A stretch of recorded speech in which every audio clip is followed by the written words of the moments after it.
Hello everyone, Indian geography के आज के इस वीडियो में हम स्टार्ट करेंगे अपवाह तंत्र। अपवाह तंत्र से हर एग्जाम में बहुत सारे ऐसे क्वेश्चन बनते हैं। देखिए, बेसिक्स क्वेश्चन जो होते हैं वो हिमालय, दक्षिण भारत और तटीय मैदान जो मैंने आपको बताया, अपवाह तंत्र, दर्रे, इन सबसे ज्यादा क्वेश्चन आते हैं। ठीक है, स्टार्टिंग के जो चैप्टर है उससे ज्यादा क्वेश्चन पूछे जाते हैं एग्जाम्स में।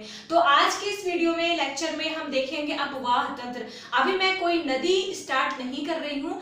नदी को पढ़ने से पहले देखिए, आप कोई छोटे बच्चे तो होंगे नहीं, आप छोटे बच्चे नहीं है कि आपको डायरेक्ट गंगा नदी, सिंधु नदी कहाँ से निकलती है, कहाँ पर जाकर गिरती है, ये बता दिया जाए। ठीक है, आपको उसके अलावा बहुत सारी चीजें आपको देखनी पड़ेंगी, पढ़नी पड़ेंगी। ठीक है, तो आज के इस वीडियो में मैं आपको बताती हूँ अपवाह तंत्र और उसके आगे।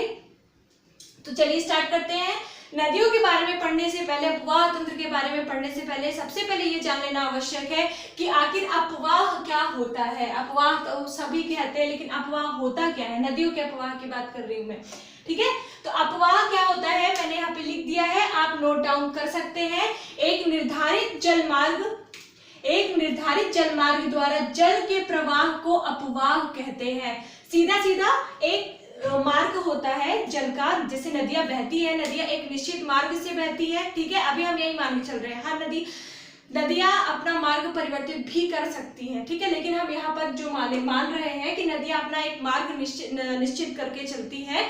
तो एक निश्चित या निर्धारित जल मार्ग के द्वारा जो जल का प्रवाह होता है, जल का जो प्रवाह है, नदियों का नहीं, नदियों के जो जल का प्रवाह है उसे कहते हैं अपवाह। ठीक है, अब अपवाह से ही जुड़ा होता है अपवाह तंत्र। तो हम देख लेते हैं अपवाह तंत्र क्या होता है। अपवाह के कई जलमार्गों के जाल को अपवाह तंत्र कहते हैं। देखिए, जैसे हम मानते हैं ये कोई नदी है। ठीक है, ये कोई नदी है और यहां से भी कोई नदी आ रही है, इसमें मिल जाती है। यहां से कोई नदी आती है, इसमें मिल जाती है। यहां से कोई नदी आती है, इसमें मिल जाती है। तो इन सभी नदियों का जल मार्ग जो है, मार्ग ये निश्चित है, लेकिन इसके बावजूद ये क्या करती है, एक जाल का निर्माण कर लेती है और यही जाल कहलाता है अपवाह तंत्र। याद रखिएगा। ठीक है, अब हम आगे चलते हैं। अब हम करते हैं भारत के नदियों की बात, जिसे भारत में नदियों को पवित्र माना जाता है। भारत में नदियों को देवी के समान पूजा जाता है। आज उन्हीं नदियों की हम बात कर लेते हैं। ठीक है, तो अगर हम उद्गम के आधार पर देखें, जिस प्रकार हमने भारत के भौगोलिक स्वरूप को 4 भागों में विभाजित किया था, उसी प्रकार यदि हम नदियों के उद्गम के बारे में बात करें, नदियों के उद्गम के आधार पर बात करें, तो मोटे मोटे तौर पर हम इन्हें 2 भागों में विभाजित कर सकते हैं। 2 भागों में कैसे, एक उत्तर भारत की नदियां और एक दक्षिण भारत की नदियां। एक उत्तर भारत की नदियां और एक दक्षिण भारत की नदियां, और फिर उसमें हम अलग अलग से नदी तंत्रों के बारे में पढ़ेंगे। ठीक है, तो उत्तर भारत की नदियां, ज्यादातर नदियां कहां से निकलती है, हिमालयी क्षेत्र से निकलती हैं, तिब्बत के मानसरोवर से निकलती है। ठीक है, तो ज्यादातर नदियां कहां से निकलती है, हिमालयी क्षेत्र से निकलती है। इसीलिए उत्तर भारत की नदियों के अगर हम एग्जांपल देखें तो कौन कौन से हैं, पता ही होगा आपको, सिंधु, गंगा, यमुना, ब्रह्मपुत्र, ठीक है, सतलज, झेलम, ये सारी नदियां हैं। तो ये सारी नदियां कहां से निकलती है, हिमालय से निकलती है। इस कारण इन नदियों को हिमालयी नदियां भी कहा जाता है। ठीक है, और जो दक्षिण भारत की नदियां हैं, दक्षिण भारत को क्या कहा जाता है, प्रायद्वीपीय पठार भी कहते हैं। इस कारण दक्षिण भारत की नदियों को प्रायद्वीपीय नदियां भी कहा जाता है। इसलिए उद्गम के आधार पर हम नदियों को 2 भागों में सबसे पहले विभाजित कर लेंगे। कौन कौन से भाग, एक हिमालयी नदियां और दूसरा प्रायद्वीपीय नदियां या प्रायद्वीपीय भारत की नदियां। अब सबसे पहले देखिए, हम अगर पढ़ेंगे भी तो फिर हम इन दोनों नदियों को, हिमालयी नदियों को और प्रायद्वीपीय नदियों को अलग अलग भागों में बांटकर ही पढ़ेंगे। तो सबसे पहले हम देख लेते हैं कि आखिर हमने इन्हें विभाजित क्यों किया। क्या नदियों की संख्या ज्यादा थी, इस कारण हमने इसको आधा आधा करके पढ़ा, या किसी विशेषताओं, अपनी अपनी विभिन्न विशेषताओं के कारण हमने इन्हें विभाजित किया। ठीक है, तो इनकी संख्या ज्यादा होने की वजह से हमने विभाजित नहीं किया, इनका विभाजन हमने इनकी अपनी विशेषताओं की वजह से किया है। तो हम सबसे पहले देखते हैं इन दोनों में आखिर अंतर क्या है। हिमालयी नदियां और प्रायद्वीपीय नदियों में सबसे पहले हम अंतर की बात कर लेते हैं। हिमालयी नदियां, सबसे पहले देखते हैं हिमालयी नदियां। देखिए, हिमालय क्या है, हमेशा बर्फ से ढका हुआ रहता है। क्या बहुत ठंडा क्षेत्र है और हिमालय हमेशा बर्फ से ढका होता है। इसके कारण जो हिमालयी नदियां हैं, हिमालयी नदियां वर्ष भर जल से क्या होती है, परिपूर्ण रहती हैं। देखिए हिमालयी नदियां कहाँ से निकलती, हिमालयी नदियों के अगर हम उद्गम की बात करें तो अधिकांश हिमालयी नदियों का उद्गम ग्लेशियर से होता है, जैसे तिब्बत का मानसरोवर, ठीक है। तो हिमालयी नदियों का उद्गम देखिए यहाँ पे मैं जैसे बोलूंगी वैसे आपको लिखना है, ठीक है। मैं यहाँ पे केवल छोटे छोटे टॉपिक्स लिखूंगी आपको समझाने के लिए, लेकिन आपको उसे डिटेल में अपनी कॉपी में लिखना है। तो हिमालयी नदियों का उद्गम, अधिकांश हिमालयी नदियों का उद्गम कहाँ से होता है, ग्लेशियर से होता है, ग्लेशियर से होता है। अब क्या होगा, ग्लेशियर बर्फ से आच्छादित रहते हैं और समय समय पर ये बर्फ जो है वो पिघलती रहती है। अब बर्फ पिघलेगी तो कहां पर जाएगी, बर्फ पिघलेगी तो इन्हीं नदियों में बह जाएगी और बर्फ पिघलेगी तो ये नदियों का जो जल स्तर है वो ऊंचा हो जाएगा, ठीक है। तो अगर हम बात करें हिमालयी नदियों की, तो हिमालयी नदियों के बारे में आप सुना होगा कि हिमालयी नदियां सदा नीरा होती हैं। हिमालयी नदियां कैसी होती हैं, सदा नीरा होती हैं। अब सदा नीरा का मतलब क्या है कि हमेशा हिमालय की नदियों में पानी रहता है, वर्ष भर इसमें इनमें जल रहता है, ये नदियां सूखती नहीं है, ठीक है। सूखती क्यों नहीं है, प्रमुख कारण क्या है कि अधिकांश हिमालयी नदियों का उद्गम कहां से, ग्लेशियर से है और इन ग्लेशियरों के बर्फ के पिघलने के कारण हिमालयी नदियों में सदैव जल का स्तर जो है वो बना रहता है। और अगर हम जल स्तर के इसके बढ़ने की बात करें तो वर्ष में 2 बार हिमालयी नदियों का जल स्तर बढ़ता है, वर्ष में 2 बार। कैसे, पहला जल स्तर कब बढ़ता है, ये बढ़ता है ग्रीष्म ऋतु में, गर्मियों के मौसम में। अब ग्रीष्म ऋतु में आप सोच रहे होंगे कि नदियों का जल तो सूख जाता है, लेकिन हिमालयी नदियों का बढ़ता क्यों है, क्यों बढ़ता है, क्योंकि ग्रीष्म ऋतु में जो ग्लेशियर पे जमा बर्फ होती है ये पिघलती है और पिघलने के पश्चात जो उसका जल होता है वो इन नदियों में आ जाता है, जिससे इन नदियों का जल स्तर क्या होता है, बढ़ जाता है। दूसरा जल स्तर इनका कब बढ़ता है, जब मानसून आता है।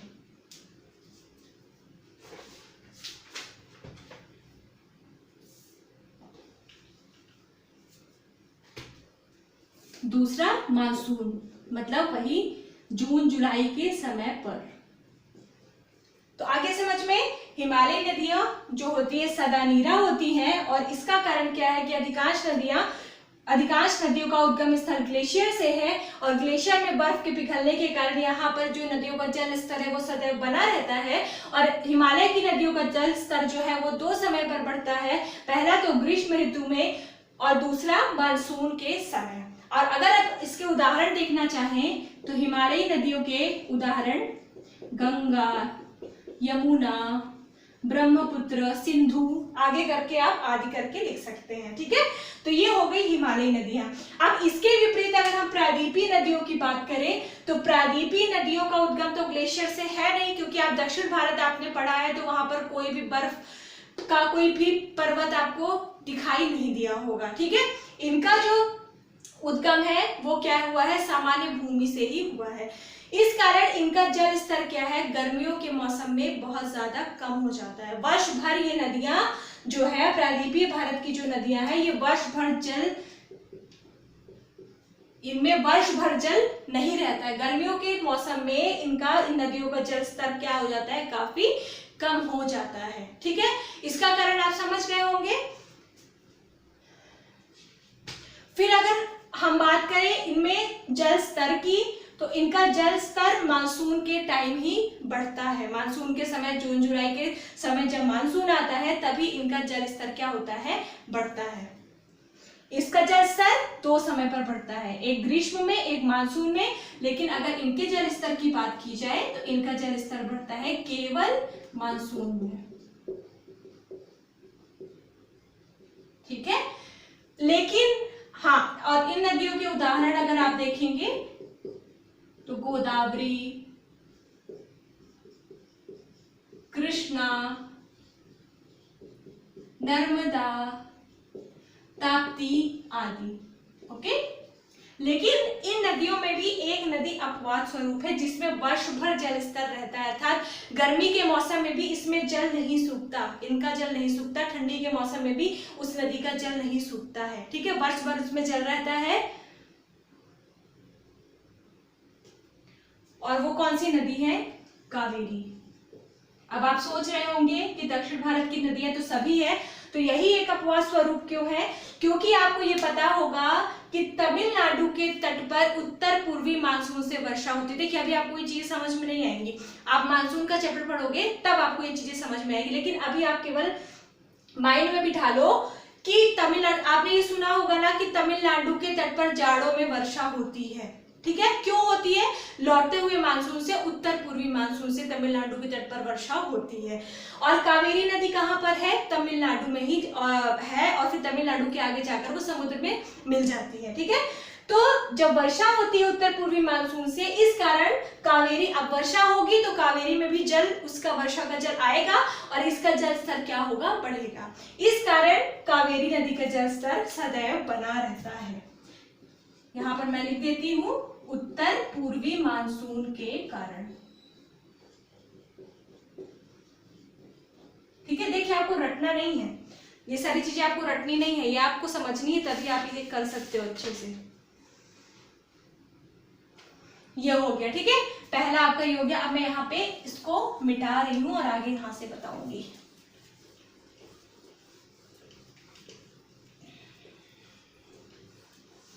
फर्स्ट होगा आप क्या? ये हो गया फर्स्ट, सदा नीरा वाली बात हो गई। अब हम अगला चलते हैं। अगला क्या है? हिमालयी नदियां जो होती है, हिमालयी नदियों की जो द्रोणी होती है वो बहुत विशाल होती है। द्रोणी का मतलब आप समझ लीजिए, सपोज दैट ये कोई मेन नदी है, हम मानते हैं गंगा है, ठीक है, यहां से कोई नदी आई, यहां से कोई नदी आई मिली, इससे भी कोई नदी आकर मिली होगी, इससे भी कोई नदी आकर मिली होगी। मैं नदी नहीं, मैं कोई जल, कोई भी जल का स्रोत मानकर चलती हूँ, कोई भी जल स्रोत आकर यहाँ पर मिल जाता होगा, जल के स्रोत से जल, ठीक है।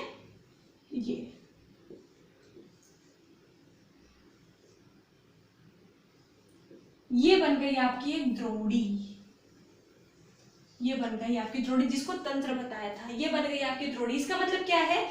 छोटे छोटे स्रोतों से जब जो जल है, जल का प्रवाह एक निश्चित एक स्रोत पर आकर मिल जाए, इकट्ठा हो जाए, छोटे छोटे स्रोत से जो जल है वो आकर एक निश्चित स्थिति पर क्या हो जाए? इकट्ठा हो जाए। ये सारे स्रोत कहाँ पर आकर मिल रहे हैं? यहाँ पर आकर मिल रहे हैं, तो ये सारे इकट्ठा एक जगह पर हो जाए, यही जो संरचना है यही कहलाती है द्रोणी, ठीक है। आई होप समझ में आ गया होगा। तो उत्तर भारत की जो नदियां हैं, हिमालय की जो नदियां हैं, इनकी द्रोणियां क्या होती है? प्रायः विशाल होती हैं।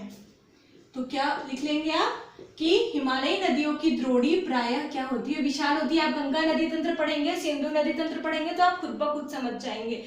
तो इनकी द्रोणियां क्या होती है? प्रायः विशाल होती है। और इसका उदाहरण दे देंगे आप, गंगा नदी की द्रोणी, गंगा नदी की द्रोणी, सिंधु नदी की द्रोणी, ठीक है, ये हो गया। फिर अगर बात की जाए प्रायद्वीपीय भारत की नदियों की, तो इनकी जो द्रोणियां होती है वो विशाल नहीं होती, छोटी छोटी द्रोणियां ही क्या, छोटी छोटी नदियां बस आकर, जैसे नदी है गोदावरी नदी है, छोटी मोटी नदी आकर ये मिल गई होगी और ये जाकर समुद्र में गिर गई होगी, बस, ठीक है। तो इसकी द्रोणी प्रायः छोटी होती है, जैसे नर्मदा और ताप्ती। इसमें भी उदाहरण लिख लेंगे, नर्मदा और ताप्ती।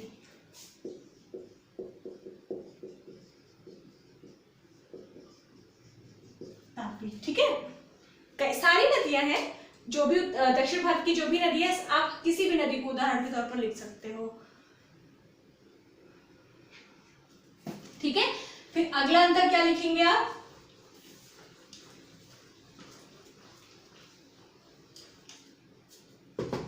अगला अंतर लिखेंगे, देखिए हिमालय में जो नदियां हैं, हिमालय की जो नदियां हैं उसमें क्या होता है? बर्फ पिघलती रहती है, और पिघलने के साथ साथ जो है वो जल प्रवाह उसका होता रहता है।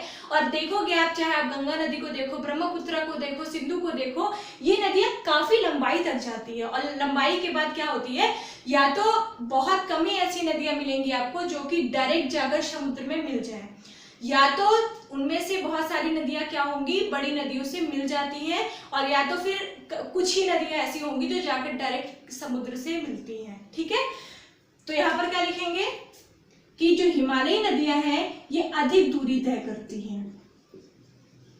अगला अंतर लिखेंगे, ये अधिक दूरी तय करती हैं। ठीक है, लिख लीजिए आप। और इसमें क्या लिखेंगे कि जो प्रायद्वीपीय भारत की नदियां हैं ये कम दूरी तय करती हैं, कम दूरी तय करती हैं। ठीक है, अगला इनका अंतर लिखेंगे, जो अभी मैंने बताया कि जो हिमालयी नदियां हैं, हिमालयी नदियों में से ज्यादातर नदियां ऐसी नदियां हैं जो जाकर किसी बड़ी नदी से मिल जाती हैं। बहुत सी ऐसी नदियां हैं जो जाकर मुख्य नदी से मिल जाती हैं, मुख्य नदी से मिलती हैं। झेलम, चेनाब, रावी, ब्यास, सतलज, ठीक है, गंगा नदी, यमुना, और मुख्य नदी से मिलती है। और बहुत कम ऐसी नदियां हैं जो जाकर सीधे समुद्र में गिरती हैं। लेकिन इसके विपरीत जो प्रायद्वीपीय भारत की नदियां हैं ये कम दूरी तय करती हैं और डायरेक्ट जाकर क्या करती हैं, समुद्र में मिल जाती हैं, समुद्र में गिर जाती हैं। जैसे नर्मदा को देख लीजिए खंभात की खाड़ी में, गोदावरी को देखिए, कृष्णा को देखिए, ठीक है, ये डायरेक्ट जाकर समुद्र में गिर जाती हैं।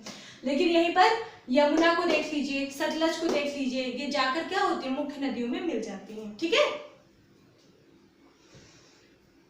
अगला अंतर लिखेंगे, हिमालय की नदियां। जब आपने हिमालय पढ़ा था तो आपने देखा था कि जो हिमालय का सबसे पश्चिमी हिस्सा था वह सिंधु के गार्ज से मतलब जो पश्चिमी हिस्सा उसका खत्म हो रहा था वो सिंधु के गार्ज तक था। भारत की बात की जाए तो सिंधु के गार्ज मतलब जो हिमालयी नदियां हैं वो विशाल गार्जों का निर्माण करती हैं,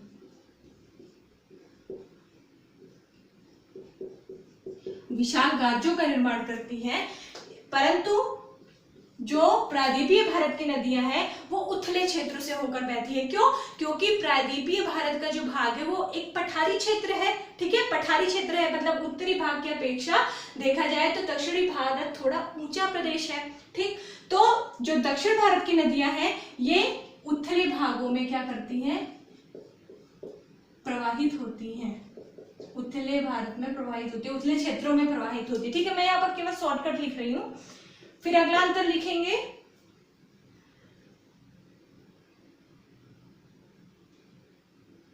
जो हिमालय की नदियां हैं, हिमालय की नदियों के बारे में आपने जाना कि ये लंबी दूरी तय करती हैं और लंबी दूरी तय करने के कारण क्या है, यहाँ पर नौकायान संभव है।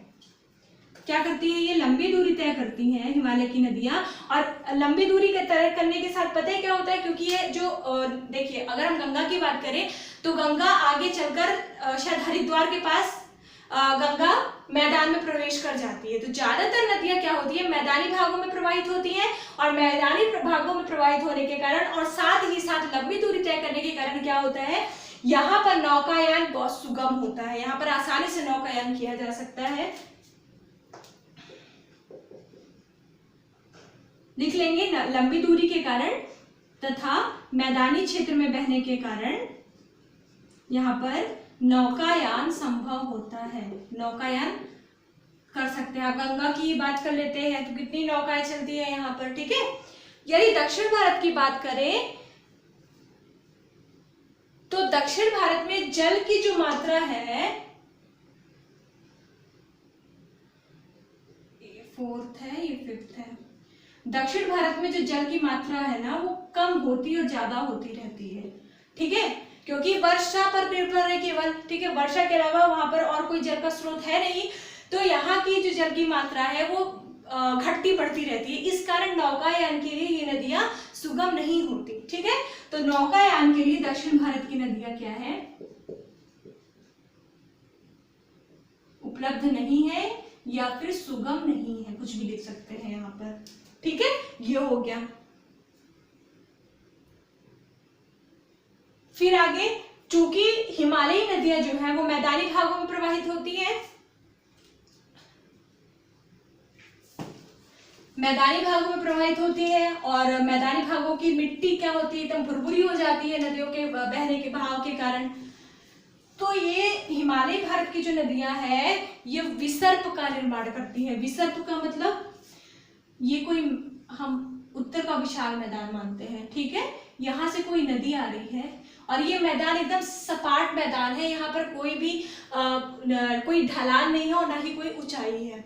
तो क्या होगा, मैंने आपको बताया था कि जब नदियां बहती है एकदम प्लेन सरफेस पे बहती है नदियां, तो अपना मार्ग चेंज करती रहती है। तो कुछ नदियां तो बहुत ज्यादा मार्ग चेंज करती है, जैसे कि कोसी, और कुछ नदियां कम मार्ग चेंज करती हैं, परंतु अपने मार्ग को थोड़ा बहुत तो विचलित कर ही देती हैं, इस प्रकार से बहने लगती हैं। ये क्यों होता है? क्योंकि यहाँ का जो सरफेस है वो बिल्कुल प्लेन होता है, ठीक है, कोई ढलान नहीं, कोई ऊंचाई नहीं। तो ये जो एस आकार की ये जो आकृति बन जाती है नदियों के बहाव के कारण, इसे ही कहा जाता है विसर्प, ठीक है। एस आकार की आकृति जो बन गई है इसे ही कहा जाता है विसर्प। तो हिमालयी नदियां क्या होती है, विसर्प के रूप में बहती हैं। क्यों? क्योंकि ये मैदानी क्षेत्रों में होकर बहती हैं। अगला लिख लेंगे कि मैदानी क्षेत्रों में बहने के कारण हिमालयी नदियां विसर्प का निर्माण करती हैं। विसर्प अगर आपको याद ना रह पाए तो आप साइड में नोट करके लिख लीजिएगा विसर्प क्या होता है। और जो इसके विपरीत प्रायद्वीपीय भारत की नदियां हैं वो आपको पता है कि चट्टानों से होकर प्रवाहित होती है, क्योंकि एक पठारी भाग है, चट्टानों से होकर प्रवाहित होने के कारण ये एक रेखीय मार्ग में ही प्रवाहित होती हैं। तो जो प्रायद्वीपीय भारत की नदियां हैं ये चट्टानों से होकर प्रवाहित होती हैं, इस कारण ये क्या रेखीय मार्ग से ही बहती है। नर्मदा को देख लीजिए, भ्रंश घाटी से होकर बहती है, किंतु अपने एक दिशा के साथ यहाँ से और एक सीधी रेखा में बहकर और खंबात की खाड़ी में गिर जाती है, ठीक है। तो ये हो गया। और एक और सबसे प्रमुख जो इसकी बात है वह यह है इन दोनों नदियों की कि अधिकांश हिमालयी नदियां अपने मुहाने पर डेल्टा का निर्माण करती हैं, और अधिकांश जो प्रायद्वीपीय भारत की नदियां हैं ये अपने मुहाने पर एस्चुअरी का निर्माण करती हैं। डेल्टा और एस्चुअरी आप तटीय मैदान वाले लेसन में पढ़ चुके हो। जहां पर आपने तटीय मैदान पढ़ा था वहां पे आप डेल्टा और एस्चुअरी के बारे में पढ़ चुके हो, ठीक है। फिर भी एक बार बता देती हूँ कि जो डेल्टा है, डेल्टा किसे कहते हैं?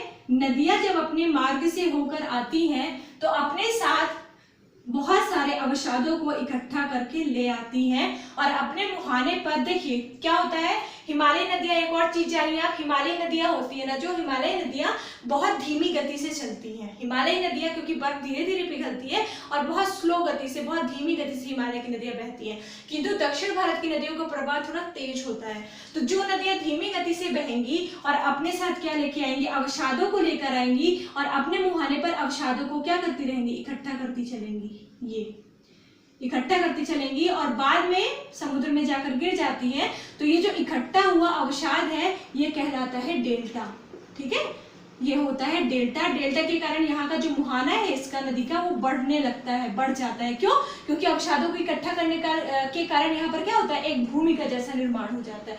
लेकिन एस्चुअरी क्या होता है, जो नदियां तेज गति से आती है, जो नदियां तेज गति से आती हैं ये भी अपने साथ क्या लेके आती हैं, अवसादों को लेकर आती है। अवसाद मतलब कंकड़, पत्थर, मिट्टी, जितने भी अवशिष्ट हैं, तो ये सारे लेकर आती हैं अवसाद और तेजी के साथ गिरती हैं समुद्र में, क्योंकि तेज रफ्तार से आती है, तेजी के साथ गिरती है समुद्र में, और समुद्र में गिरने के कारण क्या होता है, ये अपने मुहाने को ना खोखला करती चली जाती है। देखिए, अगर तेज से आप किसी भी सरफेस को आप तेज से आप एक टेबल का साइड ले लो और उसको आप क्या करो, तेज से करके हथौड़े से पटक दो, अचानक से और पटक दो, तो उसके जो उसका साइड है उससे समय नहीं मिलेगा खुद को सही बनाने के लिए, उसको समय नहीं मिलेगा खुद को रोकने के लिए। खुद को रोकने का मतलब खुद को टूटने से बचाने के लिए, ठीक है। वो आप फिजिक्स में पढ़ोगे, मैं थोड़ा फिजिक्स में पहुंच गई हूँ, ठीक है। इसी कारण क्या होता है, इन्हें समय नहीं मिल पाता और ये अचानक से क्या हो जाती है, खोखली हो जाती है। इसका जो मुहाना है ये खोखला होता चला जाता है और इसे ही कहते हैं एस्चुअरी। तो उत्तर भारत की नदियां, ज्यादातर नदियां डेल्टा का निर्माण करती हैं, जबकि दक्षिण भारत की ज्यादातर नदियां एस्चुअरी का निर्माण करती हैं। ठीक है, तो ये हो गया अपवाह तंत्र और हिमालयी नदियों और प्रायद्वीपीय नदियों में अंतर। बहुत इंपॉर्टेंट है, एग्जाम में आए ना आए, लेकिन आपसे ये क्वेश्चन कभी कोई ना कोई आपसे क्वेश्चन जरूर पूछ सकता है। ठीक है, तो रटने की कोशिश ना करें, समझने की कोशिश करें, अच्छे से नोट डाउन कर ले, अच्छे से इसे पढ़ ले। ठीक है, ताकि आगे आने वाली जो भी नदियां हैं उनके बारे में आप अच्छे से समझ सके। ठीक है, तो इस वीडियो में इतना ही। अगले वीडियो में हम सिंधु नदी तंत्र के साथ चलते हैं। ठीक है, अगले वीडियो में मैं आपको सिंधु नदी तंत्र के बारे में अवगत कराऊंगी। तो पढ़ते रहिए। Best of luck. Thank you very much.